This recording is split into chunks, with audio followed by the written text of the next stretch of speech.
Est-ce par les œuvres de la loi que vous avez reçu l'Esprit ou par la prédication de la foi? Êtes-vous tellement dépourvu de sens? Après avoir commencé par l'Esprit, voulez-vous maintenant finir par la chair? Galates 3, 2, 3.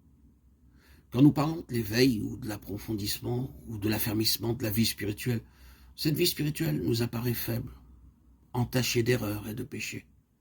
Et c'est une chose importante de nous placer aujourd'hui devant Dieu, en lui faisant cette confession. Seigneur, notre vie spirituelle n'est pas ce qu'elle devrait être. Dieu fasse que chacun de nous puisse comprendre cela. Lorsque nous regardons autour de nous et que nous considérons l'Église, nous voyons tant de marques de faiblesse, de péché, tant d'échecs et de manquements, que nous nous trouvons contraints de demander pourquoi cela? Pourquoi cela? Est-il nécessaire que l'Église de Christ vive un tel état de faiblesse, ou bien au contraire est-il possible actuellement que le peuple de Dieu vive toujours dans la joie et avec la force que Dieu donne? Le cœur de chaque croyant doit répondre, cela est possible. Alors se pose la grande question, pourquoi? Pour quelle raison l'Église dans son ensemble est-elle si faible? Pourquoi la grande majorité des chrétiens ne vit-elle pas selon ses privilèges?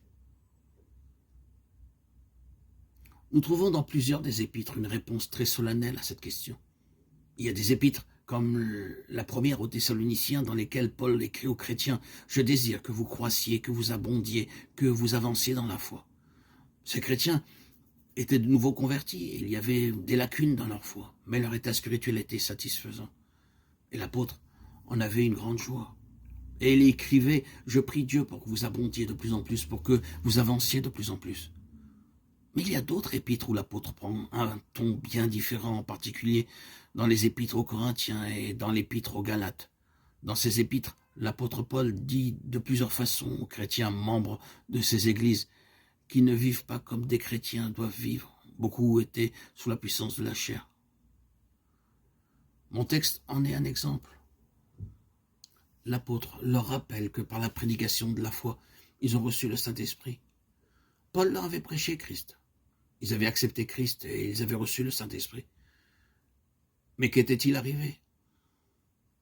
Ayant commencé par l'Esprit, ils avaient essayé d'achever par la chair, par leur propre effort, l'œuvre que le Saint-Esprit avait commencée.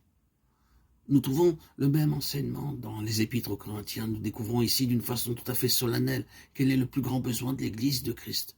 Dieu a appelé l'Église de Christ à vivre par la puissance du Saint-Esprit. L'Église vit en grande partie par le pouvoir de la chair, par la volonté humaine, par l'énergie humaine et les efforts humains, et non par la puissance de l'Esprit de Dieu. Je crois que bien des chrétiens sont dans ce cas. Et si Dieu voulait m'employer pour vous donner un message de sa part, mon unique message serait celui-ci. Si l'Église voulait reconnaître que le Saint-Esprit est sa force et son aide, et si l'Église voulait renoncer à tout et s'attendre à Dieu pour être remplie du Saint-Esprit, ces jours de beauté et de joie reviendraient, et nous verrions la gloire de Dieu révélée parmi nous. Tel est mon message pour chaque croyant. Rien ne peut vous aider jusqu'à ce que vous compreniez que vous devez vivre chaque jour sous la puissance du Saint-Esprit. Dieu veut que vous soyez un vase vivant dans lequel la puissance de l'Esprit se manifestera à chaque heure et à chaque moment.